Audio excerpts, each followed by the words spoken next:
Oh, hey everybody, Darksoul6875 here, and welcome back to Thoughts of a Dark Soul. Today, in this part, we are talking about the newest Doctor Who episode that has just aired last week, Knock Knock. Oh my god, I legit just got done watching this episode like a couple minutes ago, and 5 out of 5. Easy, 10 out of 10. 11 out of 10. Beautiful. Just, it's good. Fucking, like, last week's episode was pretty good. No, this one blew. This is the best episode of the season so far. Easy. Knocks everything out of the water. Easy peasy. Lemon squeezy. Let's explain this. We started off pretty good. Then we went downhill. Fuck you, Frank. And then we kind of went... Then we got better. And then we went to the creme, not a creme. Let's hope they don't drop the fucking ball. Dude, no, and how next episode looks is just amazing. Oh, yeah, I love the idea. And looking that way, it's looking pretty good too, and I'm hoping they know. Okay, so before we get into talking about next week's episode, Oxygen, I believe it's called, let's go ahead and dive into Knock Knock. So, we start off with Bill and her, I guess these random people. Only one of them we know is her friend. It's, I don't remember the characters' names. We don't actually get a lot of the characters' names. Hi, Jack. Yeah, I know, you want to be part of the podcast? Elise, Shrig, Harold, Paul, Felicity. You're reading them off a list. Don't pretend like you remember. You son of a bitch. I remember Paul. Yeah, because his name was like said the most. Shut the fuck up. So we see them just kind of looking for a place for 6 people, and I'm just like, Jesus Christ, you must be all so poor. I know how that feels. Because rent split 6 ways must be like dirt fucking nothing. Yes. So they're looking, they can't find anything, which is kind of funny. It's just like, oh, wait, where's the door? A little funny, like, oh, okay, no, we can't really find anything for 6 people. My cat won't shut up. Kick it out. I might. So, and then we get, I think, after they've not found a place through a real estate agency, we find our villain? Question mark? Of the episode? Kind of, not... This week's episode brings up kind of a slightly ethical dilemma when it comes to villains, I would think. But we meet him. He's the landlord of the house that they then purchase to rent. Well, they rent. They all start to move in. One guy says, can I go ahead and move in now? He's like, yeah, sure, go ahead. He goes in. I think his name is... What was his name? Who? The musician. Musician? The guy that had the music playing. Wasn't his name Paul or Harry? Maybe it was Harry. Because Paul was the one that was making all the jokes. No, Harry was the one that went with the doctor. There was a third guy. I want to say his name was Pavel? Pavel, yeah. Yeah, Pavel. Pavel's like, yeah, can I move in? He's like, yeah, sure. So he moves, he gets all this stuff in. He sets up this, like, turntable, like, legit, you know, scratching the fucking shit turntable. And, you know, he's kind of spooked out. The house creaks a lot, and he sets all this stuff up. He looks down in the hallway. He's like, oh, there's nothing there. Walks into his room, and then we don't actually see him. The camera doesn't follow him, and then we hear him scream, and then the door just shuts on its own. So... kind of cliched, but like, okay, you're trying to spook me. I see where this is going. Then enters Bill packing from her old house with her foster mom. And then she puts all her boxes in a certain spot. And I think she starts counting down like 3, 2, 1. And then the TARDIS materializes around all her stuff. Doctor opens the door. Is like, is this it? I thought there'd be more. I'm just like, Doctor, that's sexist. Yeah. Give me a second. I'm going to kick my cat out of there. Yeah. Yeah, come on.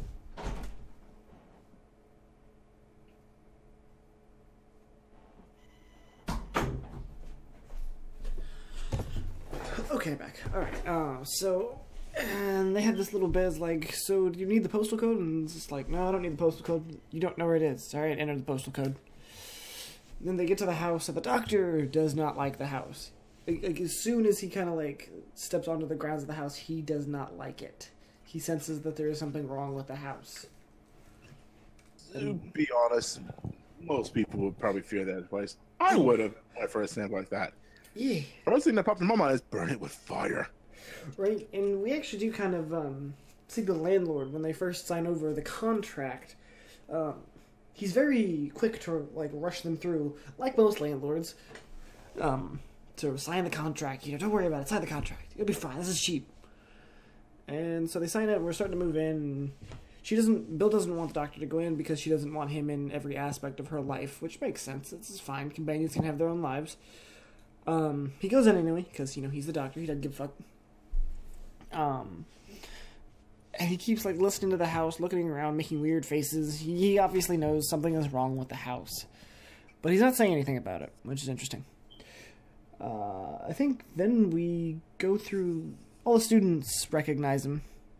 I think he makes an interesting comment. Is why aren't you living on the dorm? I think he mentions he asks Bill why she isn't living on the dormitoriums, which is a really good question now that I think about it.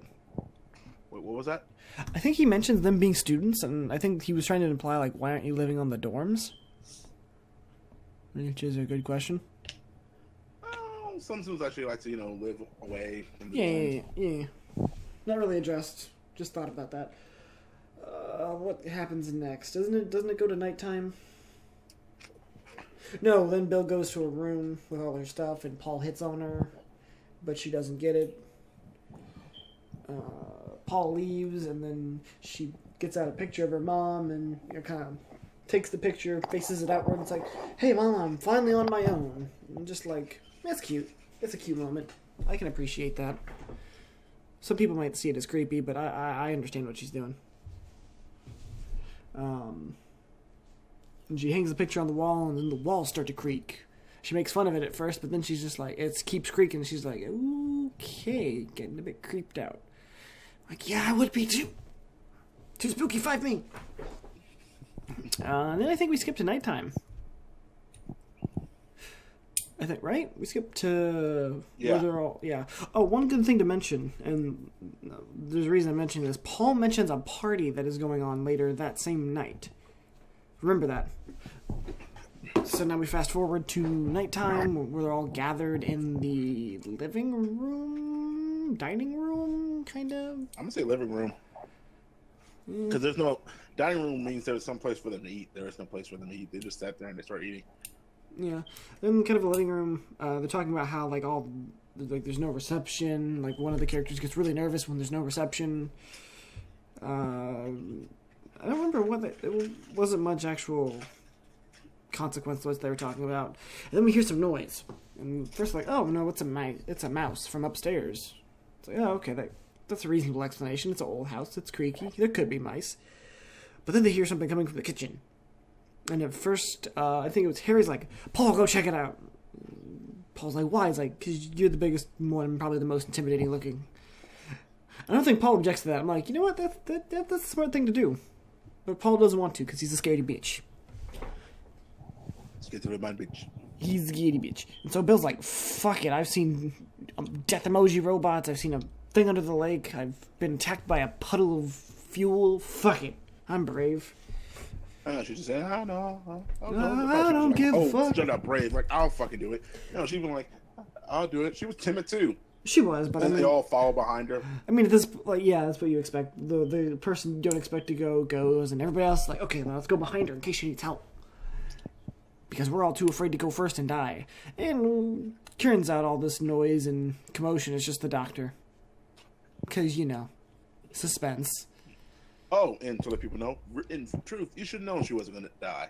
Because, 1, she's the doctor's companion, too early to die. 2, I don't think they're going to go with the black, kill the black person stereotype first. We'll wait and see until next episode. Yeah, probably. Horror films do want to do that. But, but like I said, it's really good. I had a feeling it was going to be the doctor. I mean, it's how they're trying to build up this really spooky thing. I'm just it's going to be the doctor. We're not that far into the episode to get too spoopy yet. No.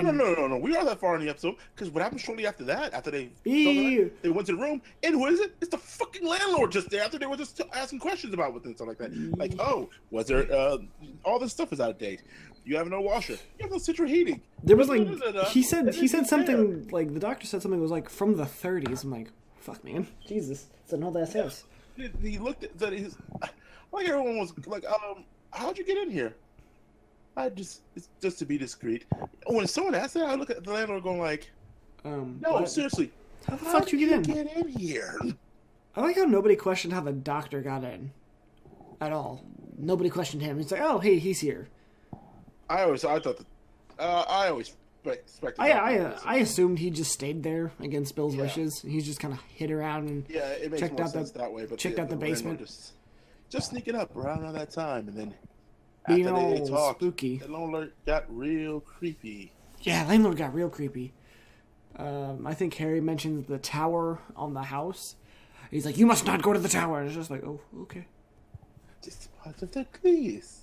It's just part of the contract. It's just like, yeah, sure. Yeah. It's me. And then, so they kind of talk to the landlord. Yet again, not much of consequence. The only thing of consequence that he mentions is that he has a daughter. That's really about it. Otherwise, there's not the dialogue between the kids and the landlord, the doctor and the landlord. There's not much to it, except for trying to find out what it's got about the prime minister and stuff like that. He was trying to gauge his age based off the prime minister. Yeah, which he did not answer. No, and there was a throwaway line there that mentioned Harriet Jones as the prime minister. I'm like, you remember. You remember? Remember Harriet Jones? She would look tired, and so people got rid of her. Don't question that. That's a whole other set of questions. Yeah. Yes. And then I think everything starts to get real spoopy. Like the doctor says he's just going to stay the night. He puts on the music from Bill's phone. Everybody kind of likes the music. And then they kind of split off. It's the doctor, Harry, and what's-her-face. You have the name list. Who's the Asian chick? Oops, sorry about that. The Asian chick, Felicity. They said her name like once. She like gets barely any screen time. So it's Felicity, Harry, and the doctor all downstairs, and it's Paul, Bill, and her friend who has a really weird name. Shireen. Sherry. Yeah, it's like a really weird name. It's not really that weird. She looks Indian, and that does sound like an Indian. Well, yeah, no, it sounds like an Indian name, but it's weird to me because I'm white as fuck. What can I say? My real name is white as fuck too. It is. So we kind of split up. Paul, Shireen, and Bill like all going to bed. They say goodnight to Paul. Paul kind of is a dick to Shireen because I think they both kind of like each other. They think. No, well, Paul likes Bill. And Shireen likes Paul. Right there, but Paul's kind of like the jokester kind of guy. He's the asshole, basically. He's a dick. But a good asshole. He's not like me. He makes little pranks like, oh, look at that, it's funny. I, on the other hand, will probably kill your child and say, aha, jokes. Maybe not your child, but probably your self-esteem. I'll push your child down 5 stairs and have you watch. I'm like, aha, jokes. This is the reason why I'm going to hell, people. But anyway, but as it was playing off, But Paul's like playing these jokes. There's some more noise coming from his room. And it's just like, oh, it's just Paul joking around. And then he starts to scream. And like, Paul, and then he goes quietly, knock on the door, and then and then something else knocks on the door. Like, oh, it's got to be Paul. Except then the knock comes from down the hall. And then above them. And then the other side of the hall. And then the shutters open. And then it's just like, what the fuck? Like, noises just start coming out of nowhere. Like, this scene legit scared the fuck out of me. Like, this was creepy. Because at this point, we don't know what's wrong with the house. We know it's creaky. We know there's weird noises. And now the house is emulating knocking. It's just like, what? You what? So Shireen and Bill run off, and they go upstairs. I think Felicity, the doctor, and Harry all downstairs. I think they go to the kitchen? No, they find a door that used to be. They found a door that used to be a door. They were about to go to they're about to exit to the door, and they said like, oh, they can't get out.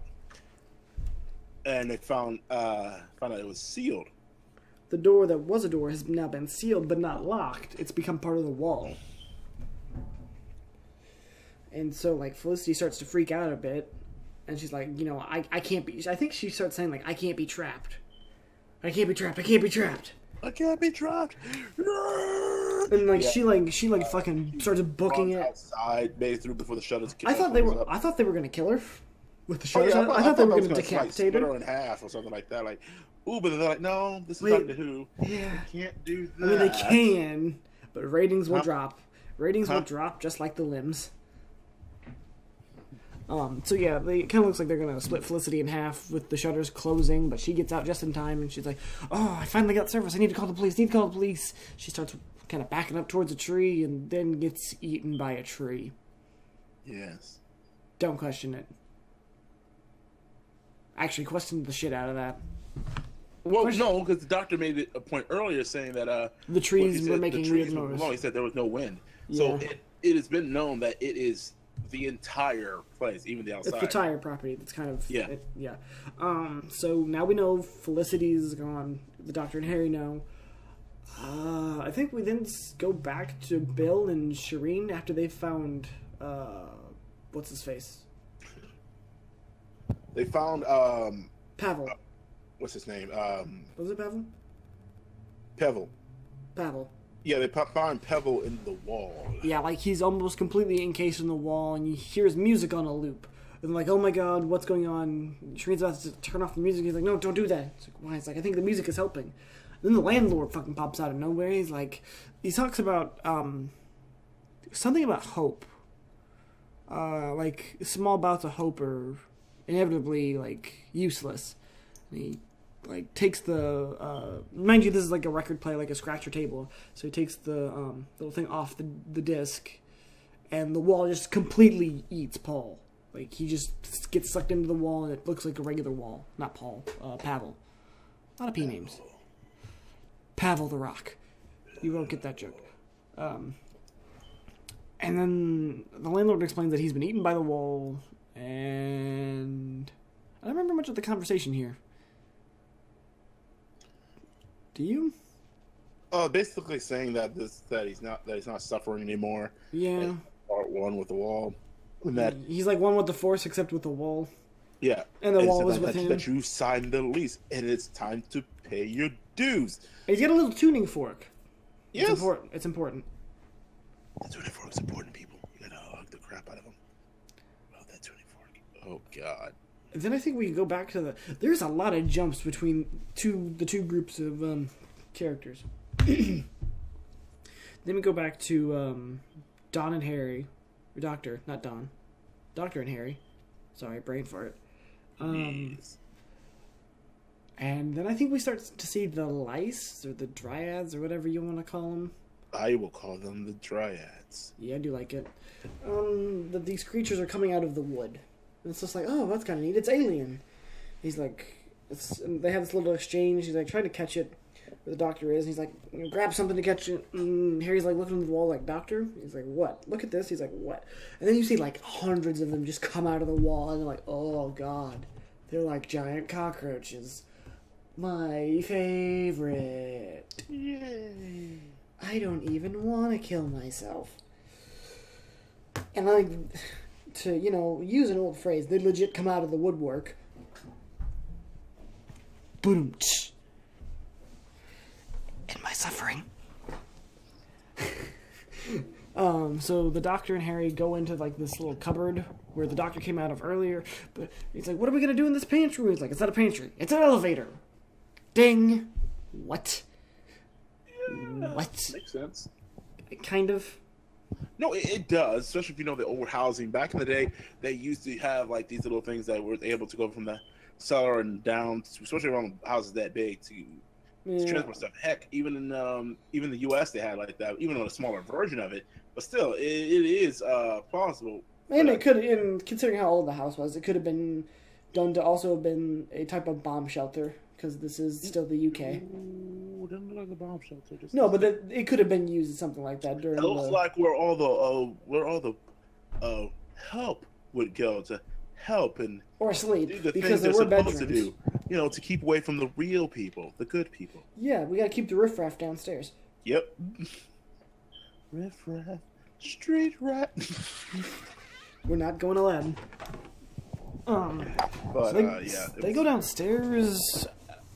They go down to the cellar where they can actually they find well, other items from other people that you were staying at the house before. Do we go to that, or is it the scene where Shireen and Bill find the hidden bookcase?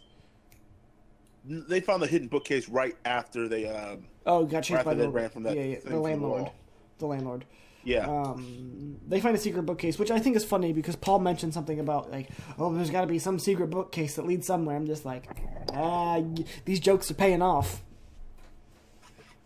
I like this writer. Yes.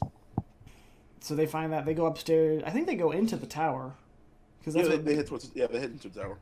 We've been talking about towers a lot on the podcast lately. Some dark, some not so dark. Actually, this one's pretty fucking dark. It's pretty dark too. It's all dark. Nothing but darkness. Darkness as far as I can see. But Mr. Train, there are kids on the tracks. Darkness enveloped me. Oh god. So Bill and the doctor, or not Bill, holy shit. Harry and the doctor find like 3 sets of 6 like boxes. They started several crates, but always in 6s. About almost 20 years past. No, longer than that. Because first they found one that was like 1997, and then 1957. Yeah. No, 1970, and then I think that they find one from the 50s, too. It's like every 20 years. Yeah, every 20 years. Sorry, that's what I meant. Not 20 years, but every 20 years. Every 20 years, the landlord finds like 6 people for some reason. A very specific amount of people. That's never actually explained. I guess that's just the amount of people they need to bring into the house, and then they get eaten by these bugs. Which doesn't explain why the first 2 guys get eaten by the wall and the tree. I guess so the bugs can get to them? Is that why they were sucked into the wall? Well, yeah, the ball, they're in the walls. They're basically in the wall. So I guess that's why. And the trees, they're basically wooding it. They're basically yeah. wood. So that's why the trees is.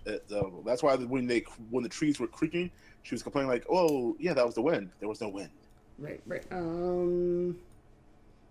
I think what else, but so they find all that, and then they, the doctor and Harry confront the landlord, or he confronts them.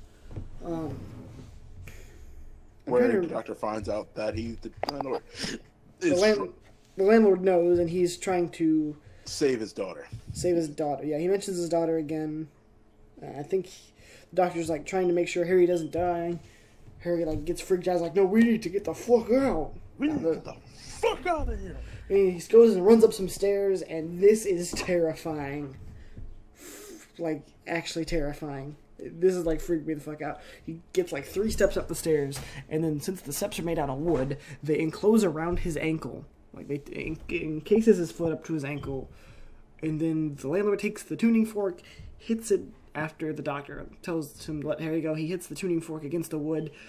And then all those lice, or dryads, or whatever you want to call them, all come up and just devour Harry. Delicious. It was terrifying. Oh, no, don't get me wrong. It was creepy as crap. Yeah, that was something. Whew. And then he's trying to go towards the doctor. The doctor says that, I can help. I'm a doctor. Yeah, I'm a doctor. We're using this a lot. But as this is going on, Bill and her friend make it to the tip of the tower, and they find someone. They find the daughter. What's her name? It's Elise. And we find that she's completely made of wood. Or less. Yes. And because of that little image of her smiling in her face, I'm not going to sleep well for the next couple of days. Thank you, Doctor Who, for giving me that. For that, now, I know how to say, fuck you to Mike Bartlett for the nightmare fuel. I mean, dude, great episode. You're a wonderful writer. Love every bit of it. Not 10 out of 10. But fuck you for my nightmare fuel for the next 2 weeks. I can play some Stitches and we can get some more nightmare fuel added. And the effects on Elise are really good. Like, you legit believe she's made out of nothing but wood. Like, bravo to the effects team. And then we see Shireen like, oh no, it's a cockroach, and she like steps on it. except she doesn't step on it. It like somehow goes into her shoe. She's like, oh no, it's getting at my foot. And then all the bugs come up Jaws style and just fucking eat her. Yep. I'm just like, okay. Bill just watched a friend die. Now the doctor and the landlord are here. And he's trying to figure out what the hell's going on. He starts to do his little, what he likes to call, I think it was like, explanation dump. He tries to figure out what's wrong. Like, he's talking like, oh, you're completely made out of wood. And he tries to make the connection to the insects, and he does. He's like, oh, your father must have brought these insects inside to show you because you were sick. Because that's why she's wood. Her father turned her into wood with these insects so she wouldn't die. Because no doctors could figure out what was wrong with her. Because, cliches. Only then, Bill pokes a few holes through this theory. Because, how can this guy that looks just about as old as the doctor be as old as somebody from the 30s? That made sense, right? I said that right? Yeah. Okay, good. Because when I said that, I had to think about if I said that right. Yeah. So, how is a guy, why would her father, an adult male, a really old guy who shouldn't even, shouldn't be technically alive if he is her father, how would he have gone and gotten the insects? Why is he still alive this long? Humans don't live this long, and he's also not made out of wood. Bill makes, these three observations, and it's really good. We finally see Bill turning into her brain. Turning into the companion she needs to be. Like, we saw a little bit of it in Thin Ice, where she is the moral compass for the doctor now. And now she's even helping the doctor figure out what's wrong, which is good. So now we're getting the moral compass that every companion should kind of be. And now I did love the doctor expressing out, saying, I forget, your species doesn't live at that quite as long. So he's like, all right. And then she's like, and why would he go outside and get insects? I don't like insects. He's like, I love insects. They're fascinating. And then he makes the connection. It's like, oh. And I think this is supposed to mean that he's, supposed to be a big kid. I think that's the kind of, the joke that's implied in this dialogue, that he's a big kid. Like, an adult wouldn't go out and bring insects to their daughter. Why would they? But a kid would bring insects to their mother. Yes. So we get the big twist of the episode that the landlord isn't actually the father, but he's the son of the wood girl. And the wood girl just can't believe this because she can't remember. Whatever these creatures have allowed her to live so long, but she can't remember because they've eaten away at her memories. And we get this is a twist, it's a really touching twist because the actor that plays the landlord does an amazing job here. Just an absolute, you feel for this guy. Even though he's just killed 4 people. Millions. Well, dozens. Maybe. Millions. Maybe actually just a dozen. Not millions. But no, like I said, it's actually it's a very touching moment. Especially when the landlord, which you realize his name is actually John, he says, if you could save the one that brought you into this world, would you? Which, I would do anything. Yeah, and I think he says this to the doctor, but it's a good analog to Bill as well, and I wonder if we're going to see something like this. I wonder if... that's what I'm wondering too. I'm wondering if, because now the doctor has gone back to Bill's past and taken pictures of her mother, is Bill going to try to save her mother? Just fun things to think about, but each episode generally has kind of a message to it, where you can always kind of dissect certain bits of dialogue into kind of what are we doing next? But yeah, like I said, it's a very touching moment.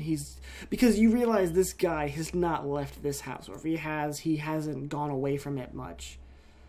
And you realize that he's grown up and not gone and seen the world. Probably hasn't gone and gotten an education, or if he has, it's a very rudimentary education. He hasn't lived his life, basically. He's dedicated to himself, to keeping his mother alive, which is very sweet. And it's something that a young boy who somehow saved his mother, it's a believable motive for this character. It sounds like something hell I would even do if I were in the same situation. It's a very human response to what's going on in his situation. And because he doesn't know better, because he just wants to save his mother, because he loves her so much, she brought her him into this world. You know, he would do anything, even if he has to keep her a secret. So very touching moments, but it doesn't stop him from being a villain at all, which I like. As he realizes that the doctor probably can't really do anything, he then decides to send the bugs towards the doctor. And Belle. Yeah, and Belle. So what happened? That he basically tells her that. He tells the wood woman. Converts her to like, do what you gotta do. You're the parent. He's like, no. She's like, you gotta do something. He's like, I don't control the bugs. He's like, you're the parent. You control everything. And then she's like, and she holds out her wood hands, and the bugs stop, and then we get another touching moment. This episode like hits all the notes that it should. So when the last time you get to see the outside, and then they open the door, and the this whole party thing that's happening. The whole party mentioned that Paul mentioned earlier. They're like shooting off fireworks, and this kind of, you know, it warms, I guess, her wooden heart. Or basically brings back her memories. She said, I remember now. Yeah, kind of brings back her humanity a bit more. And then she looks back and tells her son to let me go. Yeah. And he's like, no, we've got to destroy them. And then she's just like, well, shit, he's a lost cause. Should have had an abortion. Oh. Right? Oh, no, that's not possible, because this is back in the coat hangers, man. Coat hangers. That was highly impossible that was going to happen. Coat hangers. No, not coat hangers. Bleach, motherfucker. Choke that shit. But, so she goes for the late-term abortion. Really late-term at this point. No. By that point, she's actually realizing how far her son has gone and realized that it's about time for them to both go. So she hugs her son, and she has all the bugs kind of devour them and kill them. Thank you, the doctor, for setting them free. And somehow... But this also makes me feel real bad for the man, because I don't want to go. He sounds like a child. It lets me know that he hasn't lived his life. Exactly. He's still mentally... was just to his mom. And I'm going... And it's real sad. Like, you feel for... That's why I didn't want to necessarily call him a villain. Because in these circumstances, it makes sense. I mean, yes, he is villain. He has done, but it's not like...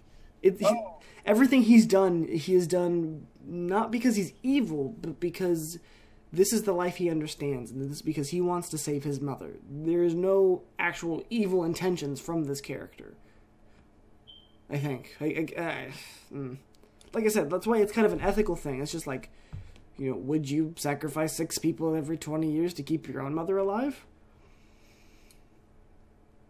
I mean, I'm sure some people would answer yes in a heartbeat, especially people that have lost their mothers.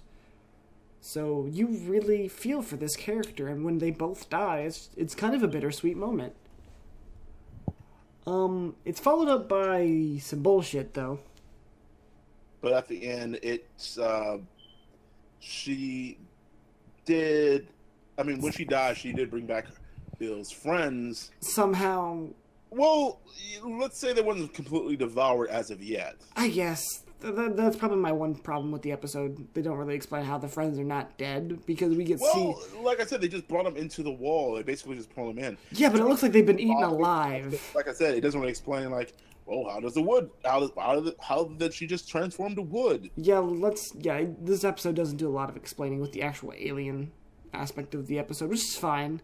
It doesn't really need to. The atmosphere does a well enough job to where you don't actually care, and so does the writing. And then as they all escape, the house is crumbling down. And then the doctor basically gives another line as they said, our house is gone. Oh, yeah. Good luck finding another one, basally. It's just like, fuck you, have fun. Swaggers his way back to the TARDIS. And then we go back to the door with Nardole. And the doctor brings some Chinese because he had some Chinese earlier. Because a lot of little jokes in this episode I really like. Chinese? It was Chinese. I thought it was Mexican. No, it was Mexican. It was Mexican. Yeah! He had Chinese, now he wants Mexican. Yeah. And he's talking to Nardole a little bit. I forgot what Nardole says immediately. He says, see, you don't need to leave the planet. Yeah, these things are on Earth that want to kill you. Like, yeah, thank you for reminding me that my life is nothing more than a constant danger and shit. Thank you, you fucking cunt. Go home. I got this. It's like, oh, but I'm not done yet. Go home, Nardo. And it's just, and you kind of start to see like the doctor's wanting him to leave. And it's just like, why do you want him to leave? It's like I think I saw somebody. I think he mentioned something about the door being tampered with, or no, the thing behind the wall being playing a piano. I don't think they mentioned the piano. The piano doesn't happen until. Yes, he did. He said like you gave him a piano. No, but he says they've been awfully talkative. Yeah. And then the piano starts. He's like, "You put a piano in there?" It's like, "Go home, Nardo." It's like, "All right." Also, like the doctor said, like, "What do you do? Do what you do. What do you do?" No, never mind. Don't tell me what you do. I don't want to know. What Nardo does since he's alone is I don't want to know what Nardo does either. I'm thinking that it involves shame in a body pillow. Oh, and just as a quick reference, the reason we don't see a lot of Nardole is that he didn't get picked up until later in the season. So from starting next episode onward, he will start to be a more recurring companion. Yeah, but like I said, I am very curious about what happened beyond the door because he responded right after the doctor. Well, it responded right after the doctor was talking to her about wanting to tell the story. Yeah, and it stops playing the music. It seems like the doctor has. The doctor definitely knows whatever is behind this door. Which also, it seems like the doctor said, "Let me in." Look like the person can open the door. No, he was opening the door. Oh, okay. Never mind then. That's what he was. He was messing with the door, trying to open the door, and the thing stops after a while. He stops playing the piano, and he's like, "I got a story to tell you." And it involves dead teenagers, and then the music picks back up again. I'm just like, oh god. He says something else. I can't quite remember. I just watched the episode. Yeah, but like I said, I'm more off guard thinking like, who is going to show it, and then, but then I guess I don't know what's going to happen on the next episode of that trailer. Oh my god, got me hyped. So essentially, the doctor opens the door, and we see the doctor's face from the door's perspective, and then we go to credits, which pissed me off. They're really teasing this door. Oh yeah, they're gonna be teasing it for a bit. They're kind of teasing. They always did. Like the same thing with Missy. This better be a better payoff than Missy. Don't get me wrong. Like Missy, I love that payoff was garbage though. But I want a better payoff. Do it this time, Muffet. Do it. But then, yeah, then we get the preview for credit. Oxygen. Yeah. Yeah, but I want to give credit to what credit's due. Mike Bartlett, great episodes. You are not a Frank. Yeah, he's also one of the youngest writers that ever be on Doctor Who.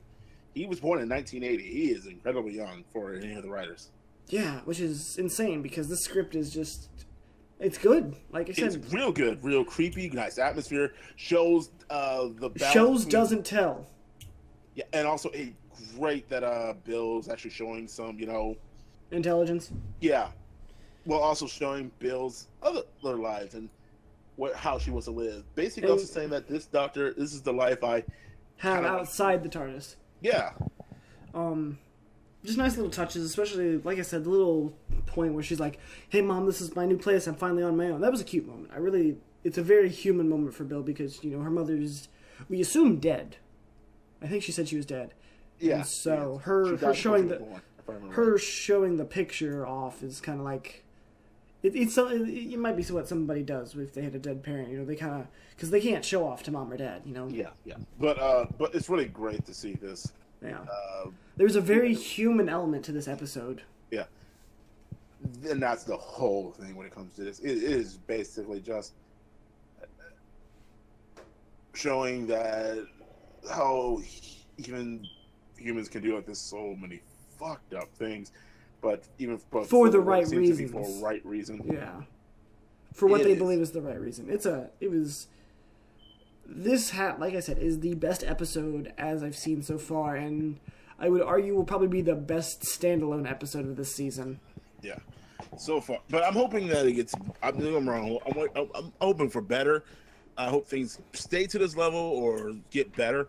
If it does get a little bit below, that's fine. That's fine because this set the bar really high. As long as it doesn't reach Smile. Fuck you, Frank.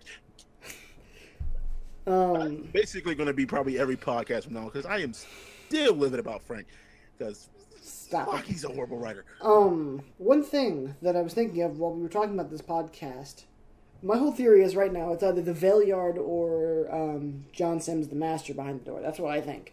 But one thing I didn't think of What if it's Bill's mom?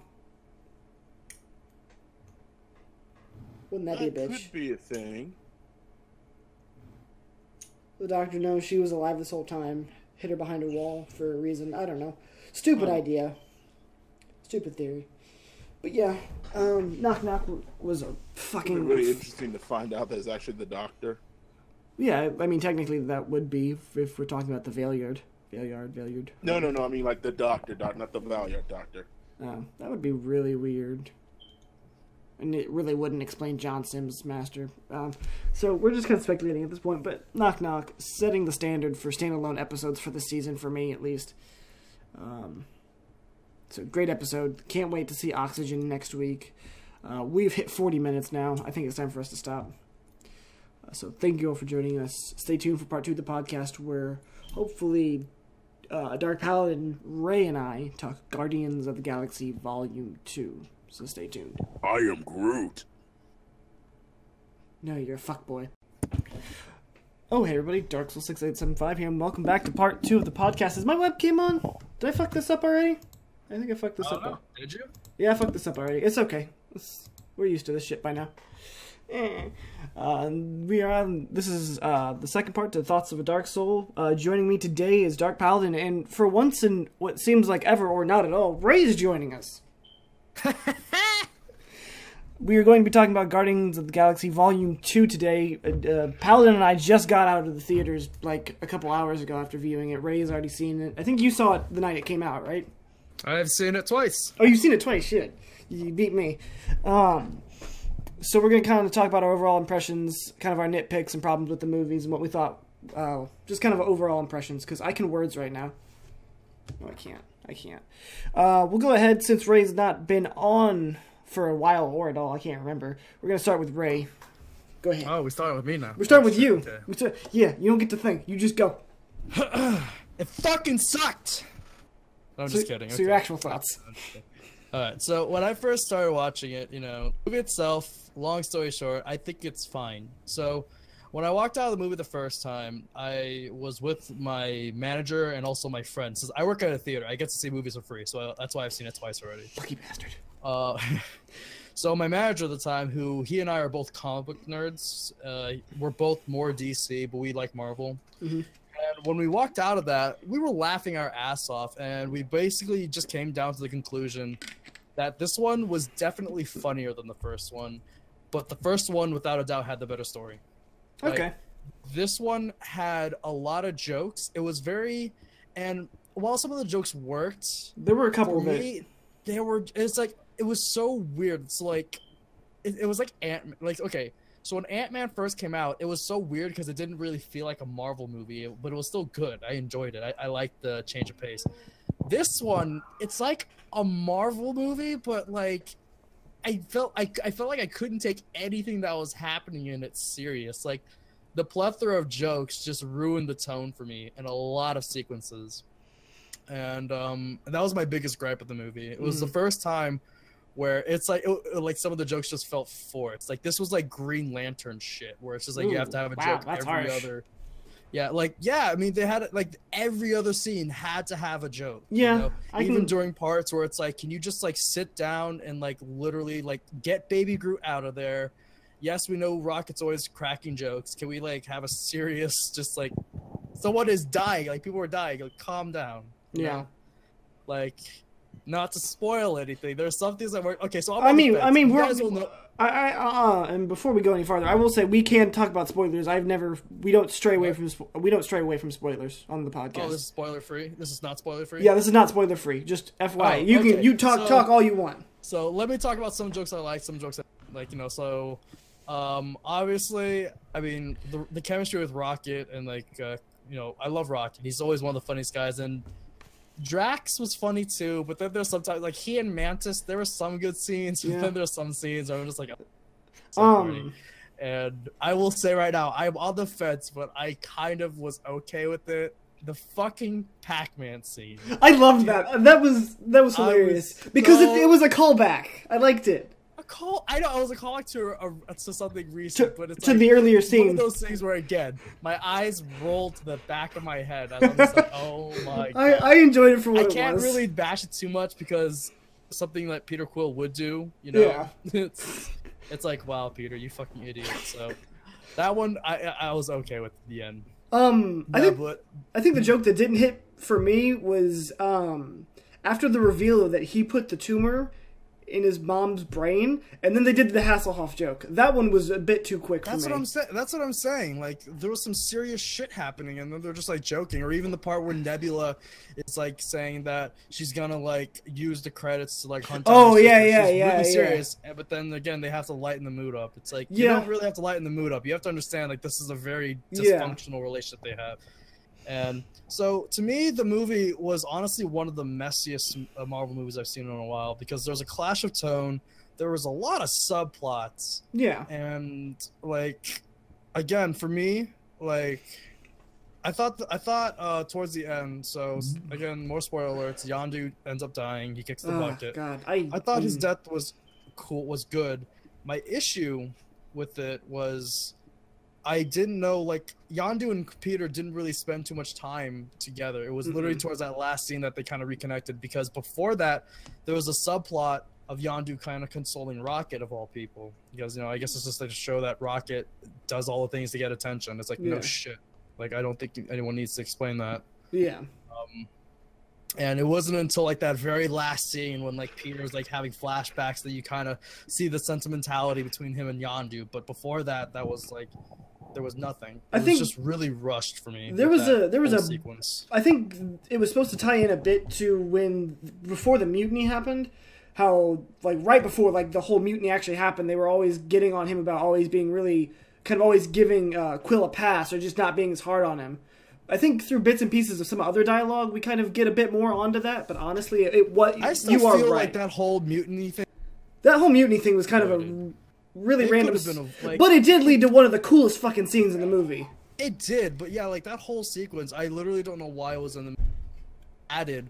Was that like Yondu got a new head, like he got a new like fucking fin helmet thing, and then I guess he kind of consoles Rocket by saying, "You do the things you do because you're me," and like that was it. Like we literally wasted almost like 20 minutes on that whole thing where it was just more fucking fan service for Baby Groot. I hate Baby Groot. Okay, I'm gonna come out and say right now, I hate Baby Groot simply because of how they approached him. I think Groot is a fun character, but they just advertised the fuck out of him, and it's just like he was just there to sell tickets. But outside of actual marketing, how did you feel about Baby Groot within the movie? It was funny, yeah. I mean, it's Groot. You can't hate Groot. He's awesome. But you know, I will say the beginning intro, like the little sequence with him dancing to the music, I felt like that was funny, but it felt, I mean, like that opening, that was a good opening. Like, I felt like it dragged a bit though. Yeah, it dragged a little bit, yeah. But I mean, I liked it. No, I'm not saying I didn't like it, but I'm like, come on, let's start the movie. You know, what do you call it? So yeah. In terms of anything else, also the fucking not the Sentinels. Oh my goodness, what are they called? I totally forgot. Golden whatever. Yeah, I'm trying to remember the.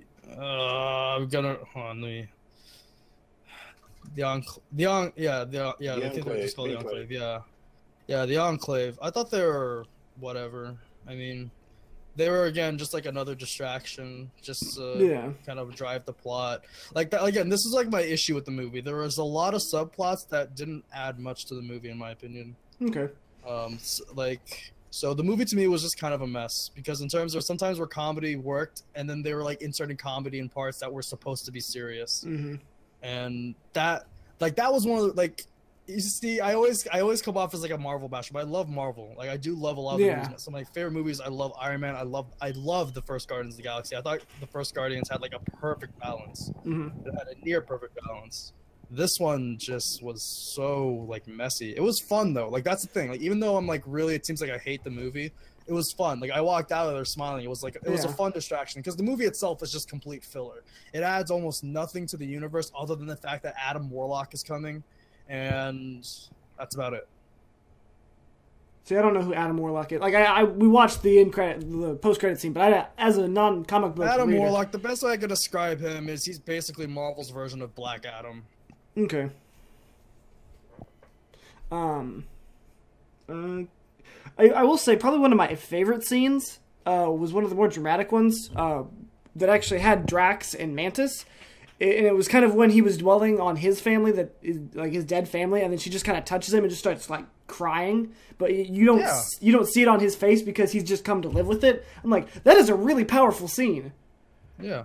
That was great. No, like that was like I said, like there are scenes like that that were good. Like I like that. Yeah.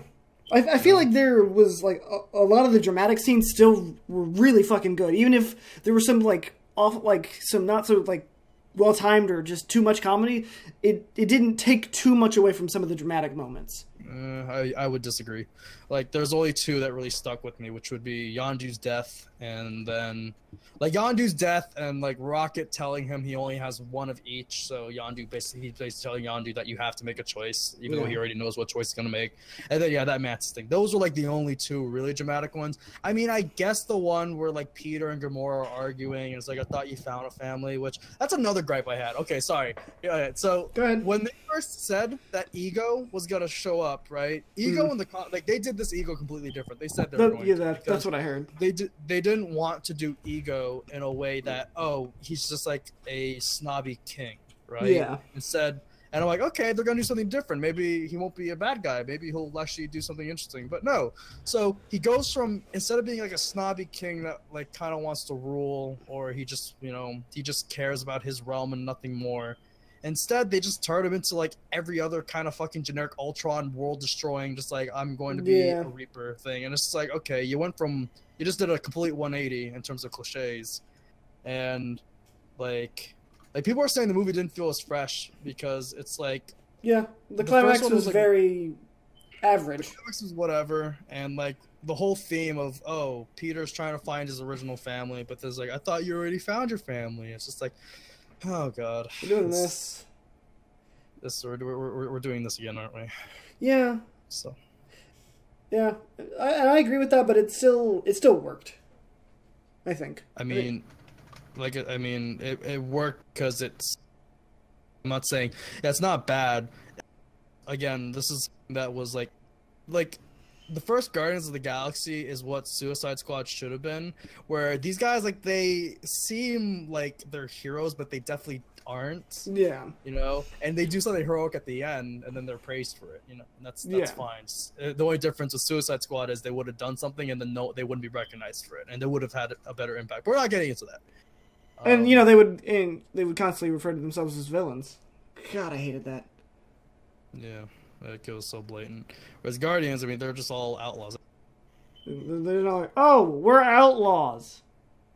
Okay. Like, and I guess I didn't really know the whole reaffirmation that they're a family. It's like, I know you're a family. We spent the first movie doing that.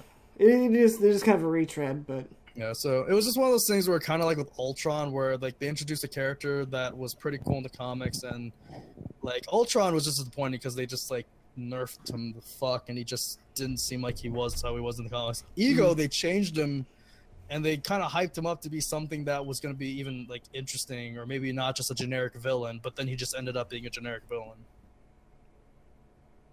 Okay. So, like you said, at the end of the day, I think this movie is a fun time, and it's a good distraction, and that's all, because it's just filler. It doesn't really add anything.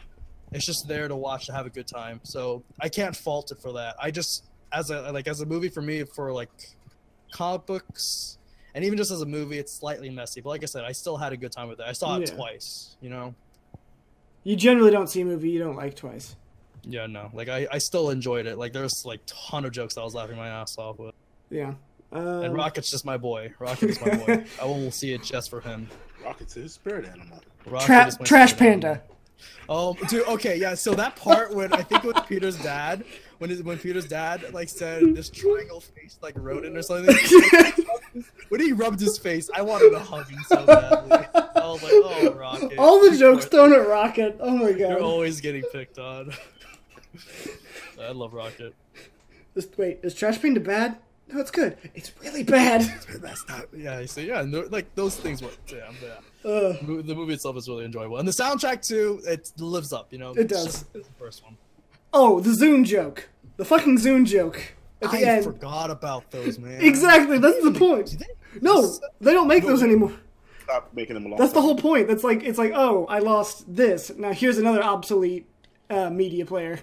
Yeah, That's the running He had gag. to go back to Earth sometime down the line, and he went like, "Oh, let me get this," and somehow just forgot to give it to Krillin, or just kept it for, I don't know. Like I said, it was. Don't think about it too much. It's just a throwaway joke. Yeah, this is a throwaway joke. It was just like at the end where I liked how, what do you call it? Yanju's right-hand man tries to use his arrow. Oh my god! I was laughing my ass off when he did the trick. Oh my god! That Poor was Drax. beautiful. I was dying when that happened. It was so good. I was dying when that happened. All right, I guess we should give Dark Paladin some time to talk now. Yeah, you go, Dark. I'm passing the talking stick.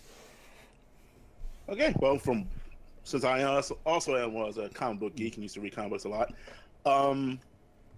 I know the certain differences that was told. Like, Ego wasn't really Star-Lord's father in the comic books. It was, if I remember right, what was his name again? Jace's son. Yeah. Of the Spartano Empire, if I remember right. So yeah. Yeah, that's what he was. But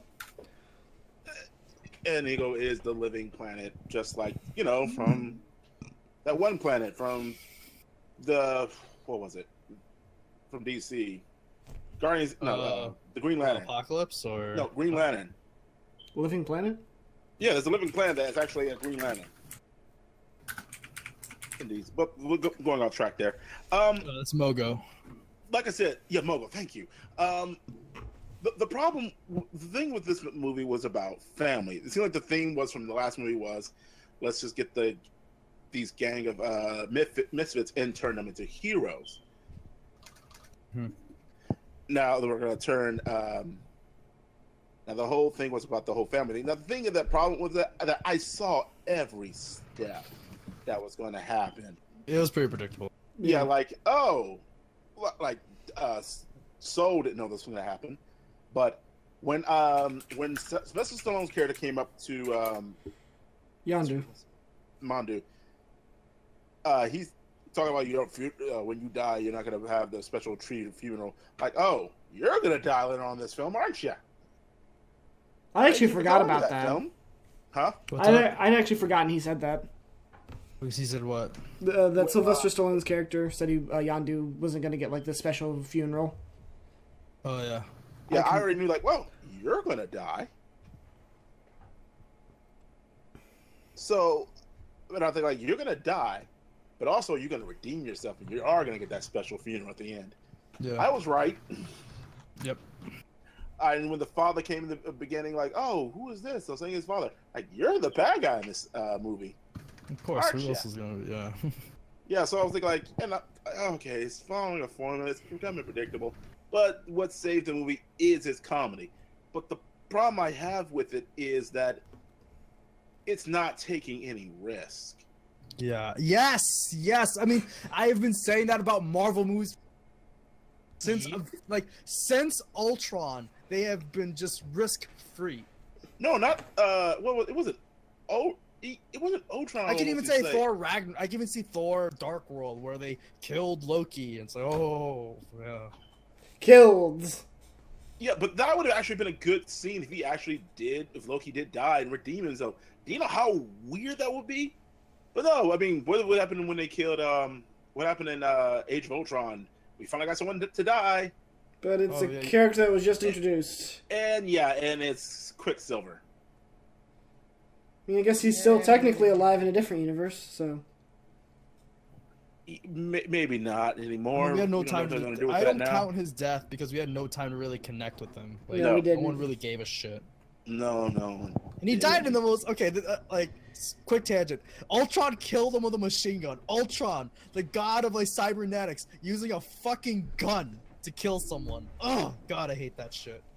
No, what bothers me the most is that you mean that he couldn't move fast enough to save them? No, I'm just. Oh yeah, I mean, well that was stupid. I'm just saying, Ultron just used Ultron just didn't use what he was supposed to be using it like he did in the comics, flying a plane. Are you fucking kidding me? Why are you gonna use that to kill him when you could literally just like probably snap his neck with your like fucking, or use something that shows your intelligence.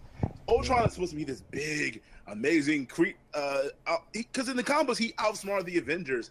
He basically wrecked everyone's shit.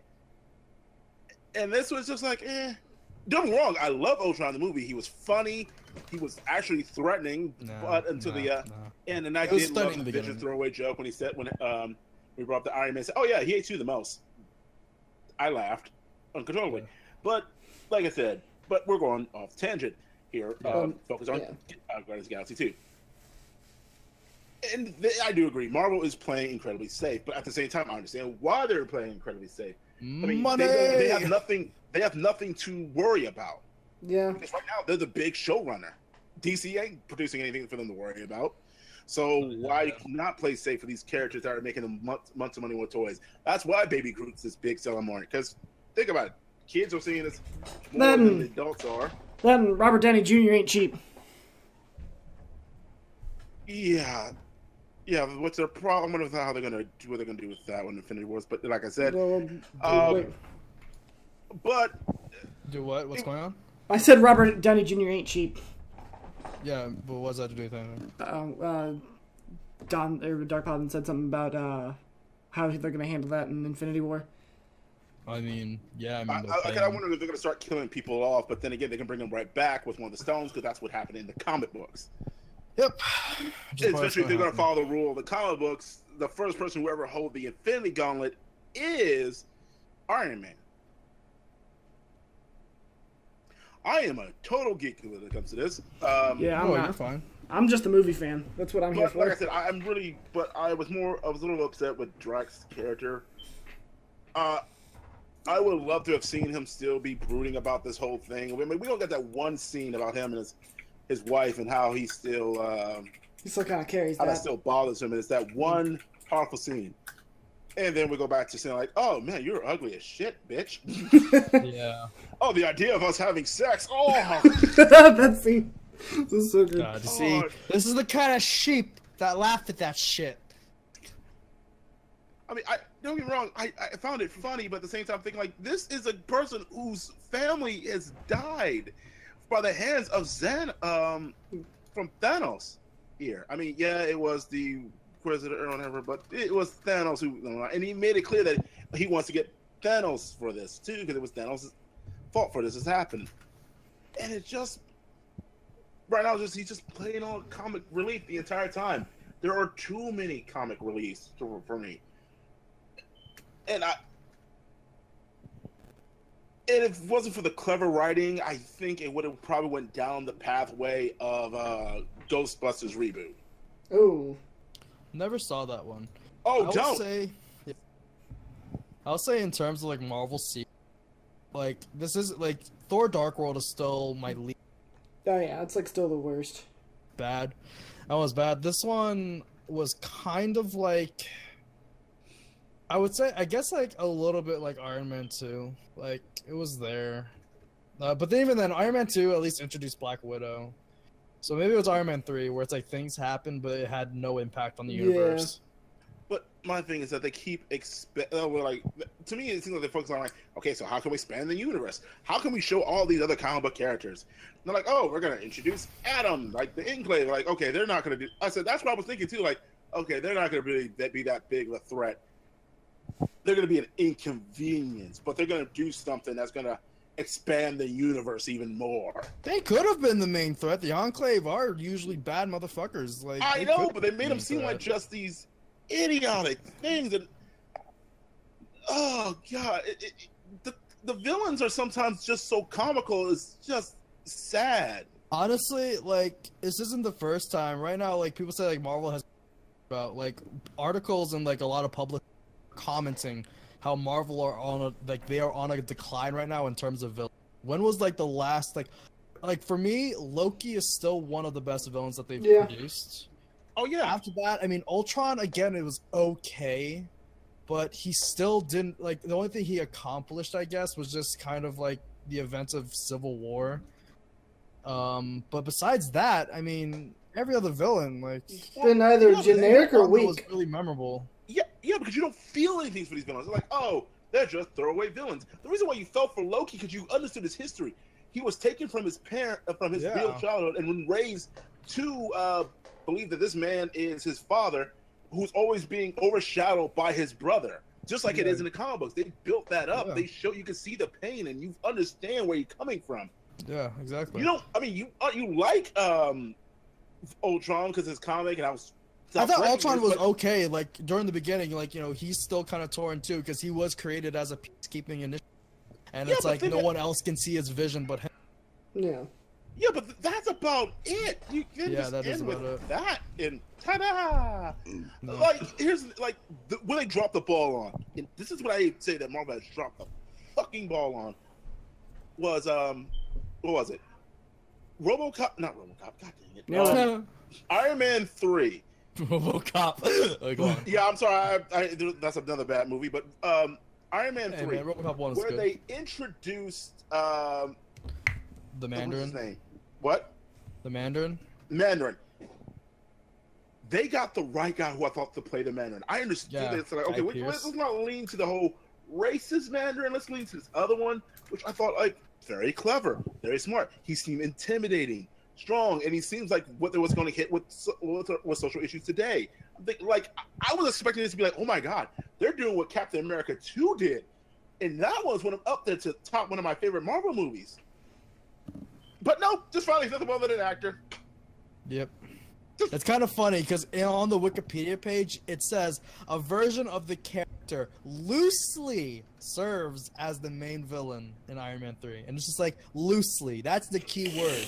Ugh, God, it hurts like, so much. Marvel hasn't done shit with all the and this is why people usually say like DC has the better villains, which I tend to disagree with. Marvel has a lot of cool villains. They just haven't been utilizing them. And when people say DC has better villains, I'm like, I think you mean Batman has the really cool villains. Yeah. Like Lex Luthor's awesome, and I'm saying in abundance. Like every one of the DC characters has one really good villain, but like everyone always brings up the Batman villains because every single one of Batman's villains is pretty memorable. I don't know, maybe because I read a lot of DC comics. I've read a lot too. I love them all. I'm speaking. Yeah, I know what you mean because Batman is the. Talk to someone and they say, "What's your favorite DC villain?" Oh, Joker. Oh, Catwoman, even though she's the anti-hero and I slap him. Oh, Harley Quinn. Thank you. Scarecrow. And it's just like they just keep listing off the characters like that. And sometimes I get Lex Luthor, which Lex Luthor is pretty badass. But again, off topic, just going back to like. Guardians of the Galaxy, yeah. Because the reason why I enjoy these movies, but it just makes me have a sinking feeling in my gut when they do Infinity War. Will they do Thanos correctly? Oh, yeah. You cannot fuck up Thanos. Like, no, you can't. If he isn't pub stomping, if he isn't literally just swiping his scrote across every single Avenger because they are insects to him, I will be so disappointed. Which I'm also going to be wondering what is going to be his motivation, because we know why in the comic books why he does this. Man. It's because of Lady Death. I hate that plot so much. Well, it makes some sense. I guess. I mean, like Lady Death becomes a character, but the whole aspect, it's basically like Thanos is doing this for death. It's like, can you just like make it to where he just like death and destruction? You don't have to personify it. The guy's just. That's what they did, and the main reason why I like it because of the whole Deadpool and Death thing, but it's really just that. And I understand, but this is basically just saying there's a cosmic being that has tormented him, and now he's fell in love with because of that. And it's just so interesting to have that kind of villain. But I wonder if they're going to do this. What's going to happen is that they're not going to use Lady Death. They're going to use that new villain who's in Thor Ragnarok. But yeah. So as for the whole, because she's supposed to be like the death thing for the Asgardians. Yeah. But like I said, going back to Guardians, like I said, everything was just so. But like I said, everything was predictable, and it was a fun ride. But it was more of a letdown from what I got from Guardians, from the first Guardians movie. This is one of those movies where I enjoy it, but I am going to forget about it after a couple months. Yeah. I am glad that Baby Groot is not going to be anymore in probably anymore. Oh yeah, fucking adolescent Groot. Yeah, that was funny. Huh? That was funny. Also, just I wanted to bring up, but I didn't want to up to like since you like the Lady Death thing. I still like Darkseid's whole thing where he wants to find the anti-life equation because I think the anti-life equation is so interesting. But anyway. yeah. But yeah, so yeah, as you're saying, just like yeah, fun ride. What you think about Thanos? It's nothing more than who came first, Darkseid or Thanos? Darkseid. Yeah, Literally, yeah, everything. The only thing that Marvel has gotten first, because like you can trace back every single major Marvel character and find a DC counterpart.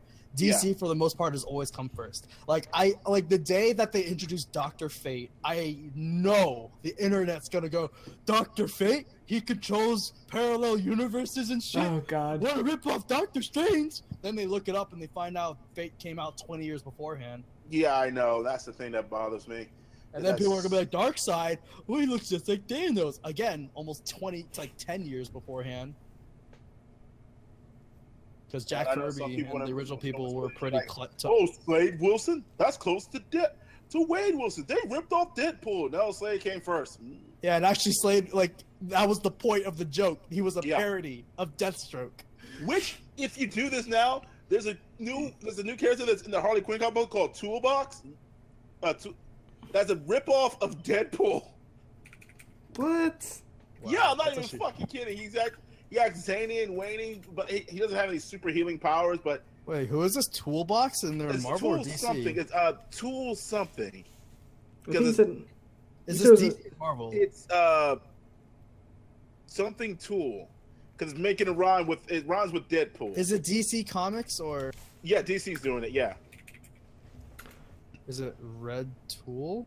Yeah, I think so. Red Tool? What the fuck is this? What? Yeah, it's a knockoff of Deadpool. An obvious spoof on Marvel's Deadpool.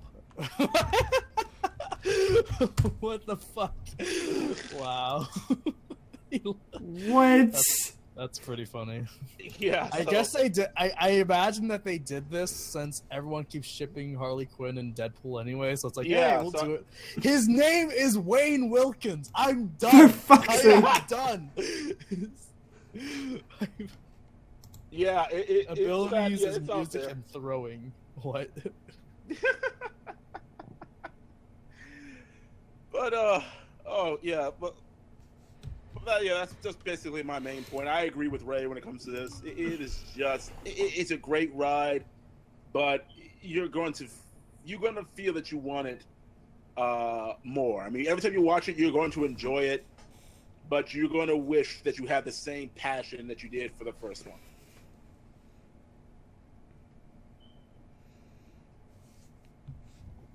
Did my internet get disconnected again? No, we hear you. Okay. Just didn't want to say anything. Make sure you're done. Yeah, I'm done. I can't really think of it. Now we can hear the non-casual. Wait, casual, you mean the yeah. Explain how he likes it. I enjoyed it. I thought that I agree with most of what you guys have said. So, huh? Nothing.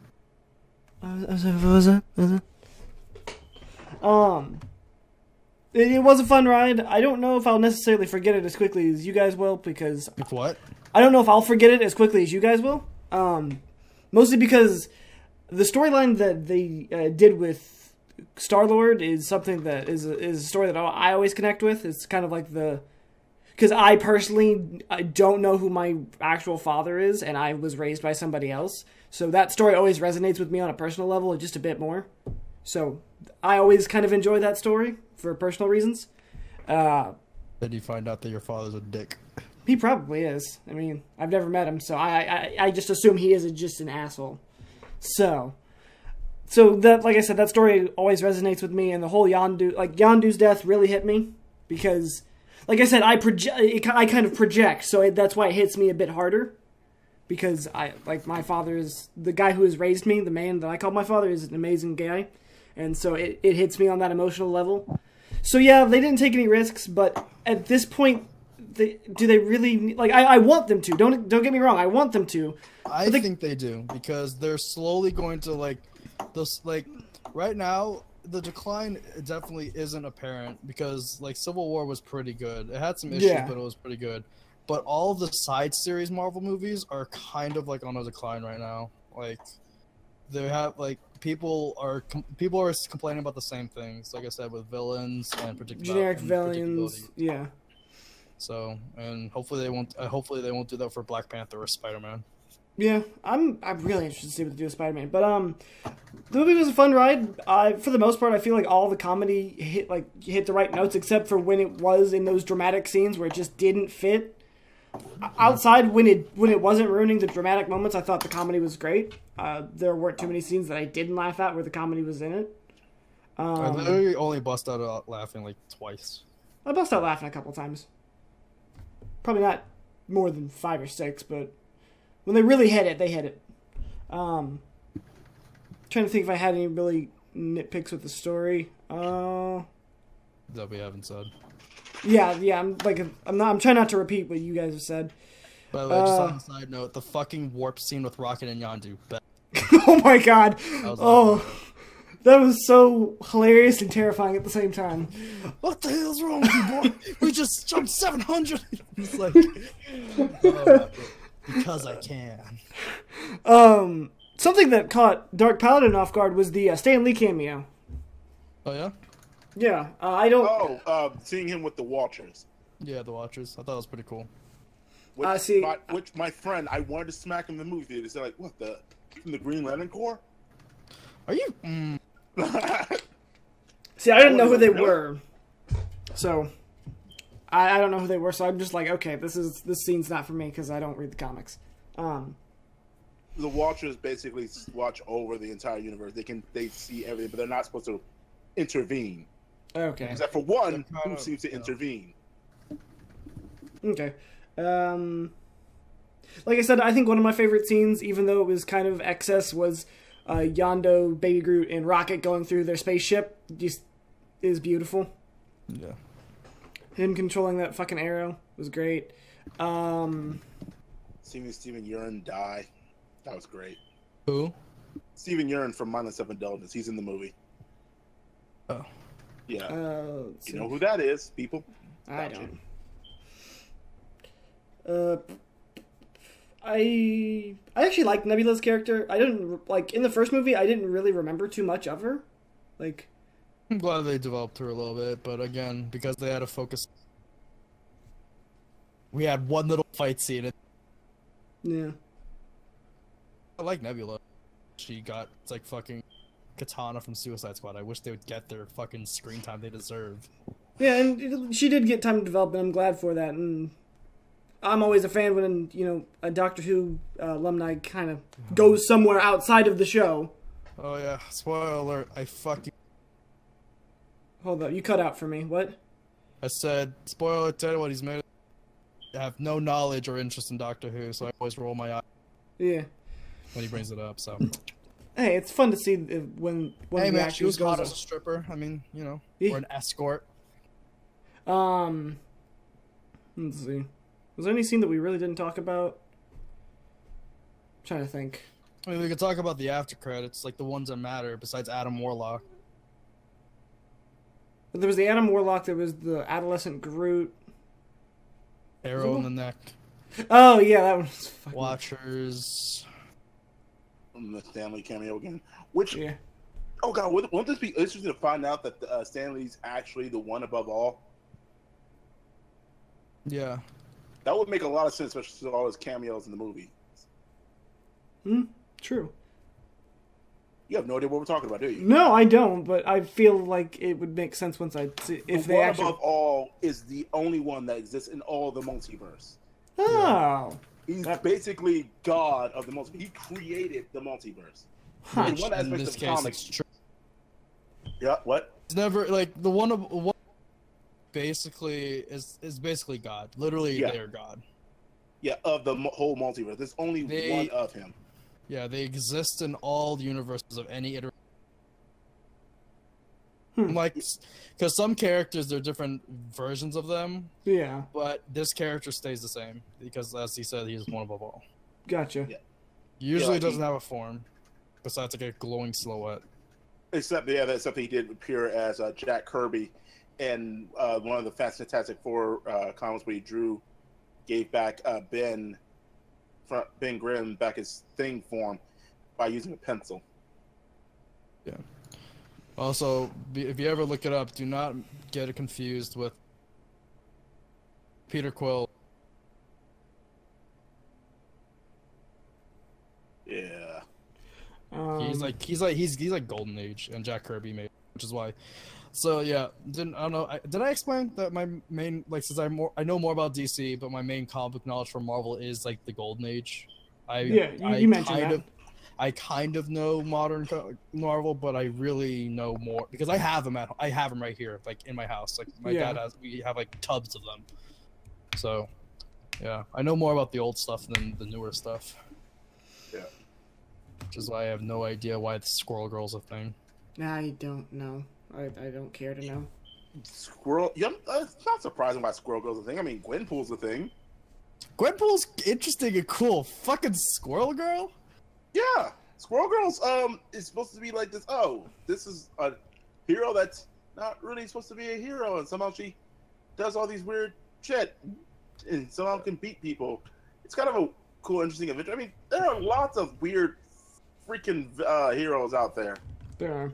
I mean, hell, one of Batman's lamest villains is Condiment Man, and people laugh at that shit constantly. Condiment Man. And one of my favorite underrated and obscure heroes is Matter Eater. Eater Lad. He is amazing. He literally can eat anything and just like downgrade, like just eat anything that has matter, and kind of like I think he regurgitates it. Like, he repels it like as its like basic matter form. What? It's so funny. Like in the comic, he's like eating a chain link fence. It's fun. That's fucking hilarious. All right. So I think overall we've kind of. I don't have the exact opinion as these two. I thought it was an enjoyable movie for the most part. No, like, we both enjoyed it. We just but I enjoyed it. Would, like, yeah, no, like, you guys. I just want Marvel to nut up and just do something. No, yeah, like, I probably just enjoyed it a bit more than you guys, for like, just because I had that personal attachment to the story. Mm-hmm. Yeah, whatever. Yeah, fuck you, then Jack's shit. gotta make it about himself. Sorry that the story I can attach to the story. Piece of shit. Also, last gripe. Of all the things to represent ego, they had to choose a disembodied brain. Like, fucking really? Hey. I was expecting like some kind of spiritual form or something. Yeah! No! Fucking disembodied brain. I was like, I fucking... Alright. Anyway, last gripe. Last gripe.